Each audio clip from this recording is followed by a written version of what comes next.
All right, good morning. It is Milby in the Morning on this Friday, January the 11th, 2019. Glad to have folks with us this morning. And this is Kentucky's Heartland.com and Milby in the Morning. And this is, I guess, would be the third Milby in the Morning. And, of course, we've changed some camera angles again a little bit and changed up some stuff, but we'll continue to work on that. With me this morning, I want to say good morning to Stacy Reynolds. Stacy is the new Elizabethtown Heritage Council Executive Director. Good morning, everyone. You're like half Jamaican because you have 8,000 jobs, right? Just think 4,000. Yeah. All right. So I know you're a sports guy, but you do bleed blue. So we won't talk much about basketball on this show today because I have not a lot to talk about. That's fair. From my world. But with it being Friday, if you need a reason to celebrate, it is National Hot Toddy Day. So if you're fairly good looking and your name is Todd, go for it. You should be able to convince somebody. It's all about you. But if your name is not Todd, then a hot toddy is always good on a cold day. Todd Johnson, if you're watching, this day is for you, buddy. There you go. It's also National Milk Day. It was on this date in 1878 that milk was first delivered to homes in glass bottles by the milkman. And I'm going to guess that you and I both are too young to remember the milkman bringing milk to the house. Actually, I do. I do recall when I was a toddler, we lived on Deeks Drive here in E-Town, and we had a milkman that would bring them and leave them on the stoop. Really? There. Yeah. It's so I have a very vague recollection of that, and I would guess that was probably the end of that era in town. And I was probably 3-4 years old. It is interesting, though, in a way, how when you talk about National Milk Day and the milkman, how things fell away and are kind of coming back, because now you don't have the milkman coming, but you have the Amazon Prime guy, right? You know, the post office guys at the door, the FedEx guy, the UPS people. Now you've got some places are now delivering food to your door. Yes. Even I just found out the other day that our friend Will Rivera over at Running Souls downtown here is now starting to deliver to people's houses. No, I didn't know that. I need to talk to Will about that. That's interesting. So, I also saw an ad where Chick-fil-A, I guess it's a corporate, it was a corporate ad that says Chick-fil-A will now deliver. And I thought, that's what we need, because our Chick-fil-A is going to be closed for 7 weeks. You had to bring that up. You had to bring that up. It's a hot topic right now. The two hottest, let's talk about that then. The two hottest topics in this area as of late have been Houdini the goat. Oh, yeah. Who loves Chick-fil-A, oddly enough. Really? Yeah, that's what I hear. That's what I hear. And Chick-fil-A closing down. Right. They're not closing down. They're remodeling. Right. They're going to close beginning of February and open late March. I talked to Chris Flanagan the other day. I called him and I said, hey, we want you to come on the show and let's talk about Chick-fil-A and what you're going to do. And he said, it's awesome. That's great. Let's do that. Let's make it happen. And I said, all right, let's go. When can you do it? He's gone to Belarus for 3 weeks on a mission trip. So we're going to have to wait 3 weeks to do that. If I were in his position and that Chick-fil-A was going to be closed for 6-7 weeks, I would probably go to Belarus too. Yeah. I asked him, I said, how can you go to Belarus and then come back and immediately go into a remodeling project? Yeah. He said he's got a great team. Right. That's it. So, they do. And that's why everybody loves Chick-fil-A, because they're like that across the board. At least I love the service there. I mean, I like the food, but the service. It's my pleasure. Yeah. My pleasure. Right. I think that's great. And I know they are gonna be down for a little bit, but they'll reopen. And I've got a good feeling we're gonna get a second Chick-fil-A, because Chris had posted on his Facebook page and on Chick-fil-A's Facebook page that you could call the corporate number and let them know that we want a second Chick-fil-A, because there's certain rules to that, and we'll ask him about it and get the full story in a few weeks. I think that's something they've been looking at for a while and just haven't been able to find the right spot yet. And it's somewhat healthy. You can go to Chick-fil-A and eat healthy foods. By the way, we're not being sponsored by Chick-fil-A today. It's just discussion. I found another story to talk about today. According to this new study, extra belly fat is tied to a shrinking brain. I think I knew that, but forgot it because I've got so much belly fat, I think. So in the research, people with the highest body mass index and waist to hip ratios also had the lowest brain volume. I've got to get this diet thing working before I start walking in the walls, because I'm going the wrong direction. So I'm on my way, and I've got a long way to go. So yeah. Consumer Electronics Show, the big Consumer Electronics Show going on in Vegas. I'm going to try to talk to Joe Humphreys here in the office, because Joe and Robbie Payne here at Heartland Communications and Gabe, they went to the Consumer Electronics Show. Right. So we'll get an update with them. But I did see did you ever get the virtual reality glasses? I've never used them. I'm scared of them because I'm afraid I'll get sucked in. I won't ever get out. But no, really, I'm interested in them, and it seems like an interesting technology. I think we're just not quite there yet. Yeah. But yeah, I think in 5-10 years that technology is going to continue to grow, and it is an interesting technology. Well, the consumer electronics people say it's dead. What? Yeah, it looks like so it's 5 and 10 years. Yeah, it's not going to happen. Yeah, because apparently we discovered the real reality is a lot scarier. I don't know, because the only thing I've ever seen on those is like roller coasters, right? And how many times? I've ridden the roller coaster, and how many times can you ride one of those virtual ones? I think is it just because the technology wasn't where it needed to be? I don't know. Maybe we moved on to something else. You know how finicky we are as people. Right. So, well, I'm glad I didn't waste any time on it. Yeah. Well, hopefully won't be finicky and look for a new director anytime soon of the Elizabethtown Heritage Council. How was that for a segue into talking about that? So Krista Levy did a great job when she was the director, moved on to another position and left this spot vacant. And I know the interview process, there were some great candidates there, and you came to the top as the person to lead the way. For people in our community that are maybe not familiar with the Elizabethtown Heritage Council, what exactly is the Heritage Council? Well, the Heritage Council exists primarily to promote, revitalize, preserve our downtown area. And for those of us who remember what downtown was like 10 years ago, even 5 years ago, you can see the fruits of that labor. You can see it coming through. Now, with that being said, it takes more than just a strong Heritage Council to get that stuff done. The city has done a lot. Mayor Walker and Mayor Berger, when she followed Tim, there's a lot of people, developers, a lot of local developers, which I think is nice, and I think that's important. If you don't have local business people wanting to bring businesses downtown and invest in downtown and have that faith that, hey, if we do build it, they will come. And you're stepping out there and you're taking a big risk, especially where downtown was 10 years ago. And it's night and day from 5 years ago to now. And so it's exciting to be downtown. I love being part of downtown. I've been down here for almost 20 years, but the last 5 have really been fruitful years, and I'm looking forward to the next 5 because I think it's going to be even better.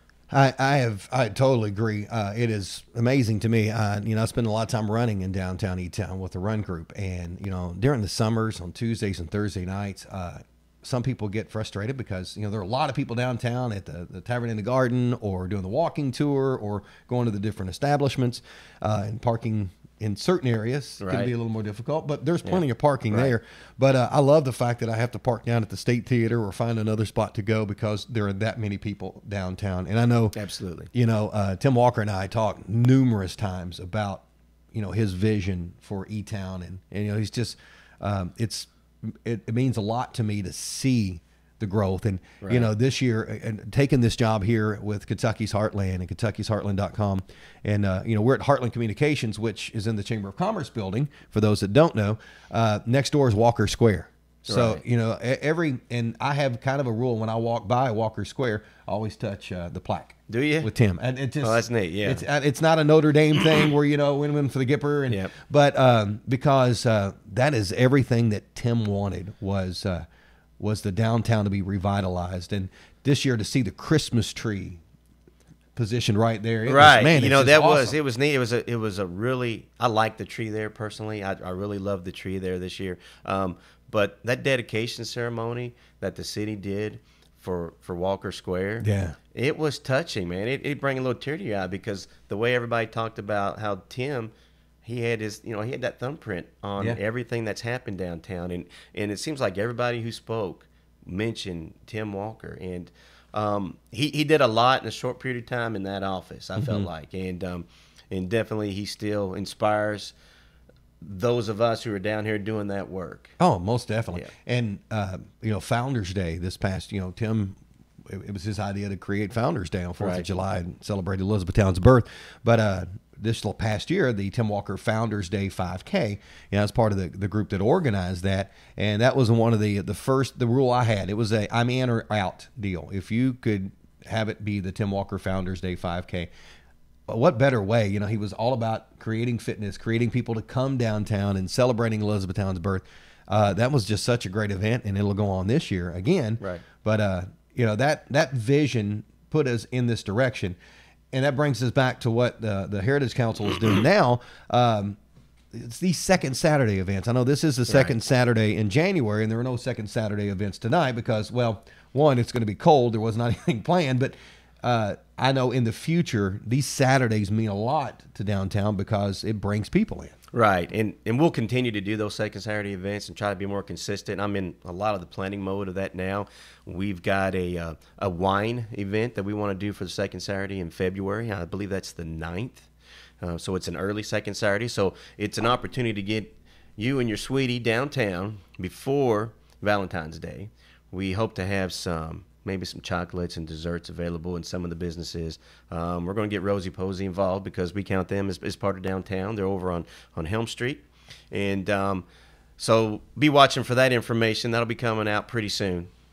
And so during the summer months, are we going to have those continually every month? Are you open to theme ideas? Are you open to ideas? Or do you already have a plan in place for this next year? We don't have all of them planned out yet. And there are some events that are pretty consistent and they're really good events, and we're going to continue to do those events. But we'd like to change up some of those that we haven't had the greatest attendance on. So I'm always open up to theme ideas, especially if it means partnering with another organization or business. It doesn't have to be a downtown business, but you know, I know in October we're going to team up with the Breast Cancer Awareness Walk, and or 5K, and so that's down the road. We usually do a St. Baldrick's one in March, and we'll continue to do that. So there are some open spots.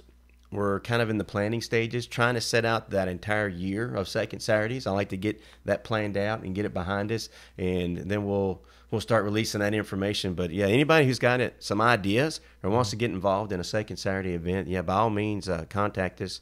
You can email me at director@etownheritage.org, or just reach out to one of the board members. We've got a really great board. You know, I thought it was great the other day when I walk into a meeting and there you are.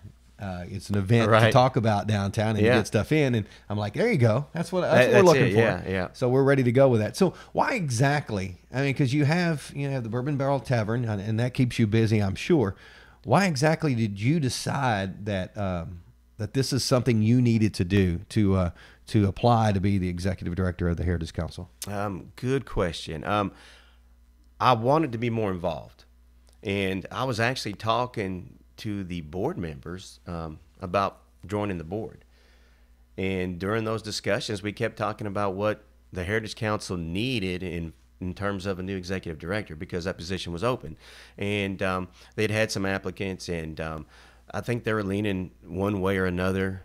And I just didn't feel like we were getting what we needed. And nothing against any of those applicants. There were some good applicants, and I shouldn't say that. But the more I thought about what the Heritage Council needed, and the more I considered becoming a board member, I just, your mind gets to working with you. And I went to bed thinking about it one night. And when I woke up the next morning, it's like my subconscious worked on it all night. And I woke up and I thought, you need to do that. And then the more I thought about it, the more I wanted to do it. And it's just an opportunity to be more involved downtown. I enjoy being involved downtown, and being a part of the growth that's downtown. And so that's the main reason. I just want to be more involved. Maybe put our thumbprint on it, Yeah. You got to have that vision, I don't see me having a Milby Square anytime soon. Well, right. And I don't see a Stacy Square either. Maybe Circle. I made the joke with the sports park. I couldn't even get a urinal named after me there when I was supporting that back in the day. Right. But, I get that. And it was weird as you're saying that. That's exactly a lot of the reasons why Kentucky's Heartland.com was created. It was created because I felt that I needed to be able to tell the story more of what people are doing in this community, not just in downtown E-Town, but downtown Glendale, downtown Hodgenville, Right. downtown Bardstown, downtown Brandenburg, downtown Radcliffe, and even on Post and Fort Knox. And so we're gonna do that. And I love the fact that I'm able to do that in a town like Elizabethtown, where just seeing the growth that we're getting and seeing the new buildings going up and the old buildings being remodeled, and even the fact here that our offices are going to be moving. I don't even want to put a timeline on it because I don't want Kenny Rambo to freak out, but we're going to be moving at some point, but staying on the square itself. So what do you see in 5 years? I know that's a lot to put on somebody that just takes the job. Where do you see downtown E-Town in our community in 5 years? In 5 years, I think we're going to see a lot more development down that East Dixie corridor across the tracks. I think that's prime. That area of town is ready for more development. Now, with that being said, there's a lot going on now around the square. You mentioned your future office, with the ice cream shop, and with the Newberry building. And I know, gosh, if it would just stop raining, I feel like they'd get some work done. Exactly. Over there. Maybe they'll make a pool out of it instead. Well, or at this point, you could probably make a pool out of it, I'm sure, yeah. So that's short term, but I think long term, you're talking 3 to 5 years. I think that development down the East Dixie corridor, where we kind of grow the downtown footprint. There's a lot of residential areas on the outskirts of what you think of as downtown, but it's still part of that downtown. And I think we'll continue to see those areas develop even more, which some of those areas, these old houses, you drive down like Park Ave, and some of these houses where people have put a lot of time and effort in remodeling those houses. Yeah. They're great looking houses, and it's like it's become almost like a real estate hotbed almost in E-Town, which is neat to see. Yeah, I love the historic homes in those homes, especially like a Montgomery and all that. I mean, we run through there at times.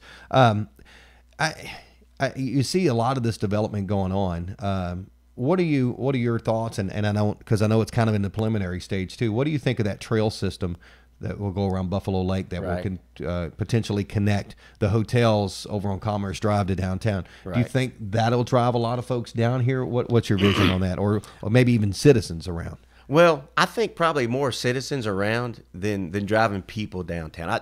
Not that I don't feel like it will, but I feel like we keep talking about quality of life improvements for the citizens of E-Town, and having a strong downtown does that. But tying that system, that trail system in, and we've got one of the nicer trail systems in the state, and a lot of people don't know about it. And improving that trail system, the one that's around Buffalo Lake, a lot of people don't even know that we have Buffalo Lake. Exactly. They've never been there. That's an interview coming soon. Okay. Is with the Green Space folks, because there are a lot of trails there, and they're doing a great job of cleaning those up and expanding those trails. And I was at one of their meetings this past week, and there's a lot going on. I'm excited about that trail system, because I think as we try to move more into a society that's more fitness oriented, I think getting out and doing that hiking and especially family, hikes, and trying to work on the fitness level of the family and spending that quality time with the family. I think those trail systems, if we can continue to build those up and tie downtown into a couple of those trails, I think that's a big advantage to the downtown district to have those trails available, especially if we can make adequate parking. There you go. And, I do think we have adequate parking. It's just you've got to walk a little bit for it. Well, that's it, and we have to educate people where the parking's available. That's part of it. Yeah. It amazes me how many people don't realize how many lots we have around downtown, but there are a lot of lots. It just maybe requires a little bit of walking, and I don't know if maybe in E-Town we're just not used to doing that. I think so. With the whenever there's a crowd in downtown during the summer months, if I don't park at the State Theater, if there's something there, I go to the Justice Center. There's always plenty of parking, always, but then you hear, there was no place to park for us to go to this. Right. No, and it really is just a short walk away. Right. And that's one of the items that we talk about, maybe trying to change and educate people on the parking, but also we've had talks with the city about maybe adding some additional parking signage to help direct traffic, and I think those things will help. Okay, a heliport would be good because I'm going to buy a helicopter soon, and I'll just be able to fly in anywhere. Can I ride in it? Sure, Okay. yeah, we make that happen. What's one thing that you think we need to improve in downtown? Because, you can't be all roses here. What's a thorn? What's something that, besides the parking? That's an easy one. Right. You would just jump right back on that. Yeah, but I'm not all right, letting you do probably that. so. What do you think we need here in the next few years that we're missing? I remember a lot of the early open public discussions that Tim Walker had, and I want to say it was once a quarter with the planning department, and they wanted people to give input on what they want to see downtown, and one of the items was a bar. Mm-hmm. Well, we can cross that off. Mm-hmm. But one of the other was maybe a park, some more of that quality of life stuff. I don't know how we get a park downtown because we don't have a lot of area to do that, but Right. maybe on the outskirts. I know there was some discussion during the last election about an amphitheater. Mm-hmm. I would love to get something along those lines downtown.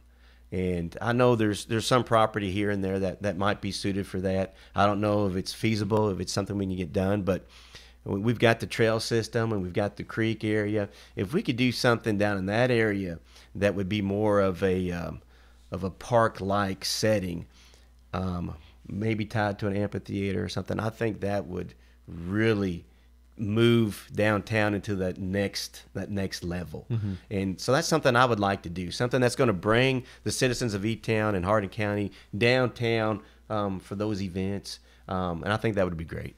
I agree with you there. All right, that was a good answer. Well, good. With that being said, we'll wrap this up because that was a good answer. Great Okay, answer. good. I job. talk a lot. If I had an applaud thing here, I'd do that. But Right. we'll just do that right there. But I appreciate you taking time. I know in the new job and the other 6 jobs that you have going on and being a dad too, that time's not easy. But I appreciate you getting up and doing this today. And thank you for stepping up and thank you for being having a me. leader in Thank our you. community and doing that. So anytime I have a problem with anything, I know where to go now. Right. I'll come directly to you in your fancy little office over there in the corner. Yeah, fancy little office. Yeah. So as we wrap it up, I like to wrap it up with a little crazy story, little story for you to ponder on as you're maybe at work or hanging out with your friends this weekend. This is apparently why we all have security cameras. A California couple was out of town, and when they returned, they checked the security footage and found a man standing on their front door stoop at night, licking their doorbell for 3 hours. The couple's older children, they were at home and didn't hear anything, so that could have turned out bad. But the couple turned the footage over to the police, who identified the man and are currently trying to find him. So Hot sauce on your doorbells. That would stop. That'll fix it, like your kids chewing their fingernails. That's what I was thinking. Everybody's going to hot sauce. Right. Well, what if you had one of those Ring devices? Oh, that's definitely some right. entertainment there. You got to go. I don't know if the guy's going to get arrested for it. I don't know if it's illegal or not, but I'm certain he'll get a good tongue lashing. How was Nice. that? Was that good? Yeah, it was nice. All right, there you go. Well, that'll do it for us. It is Milby in the Morning, Kentucky's Heartland.com. You can also find us on YouTube, and you can find us on Instagram as well. And again, Kentucky's Heartland.com. And be sure you follow us as well on Facebook so you can find us anytime that we're doing these videos. Appreciate you joining us. Have a great weekend, and we will talk again on Monday.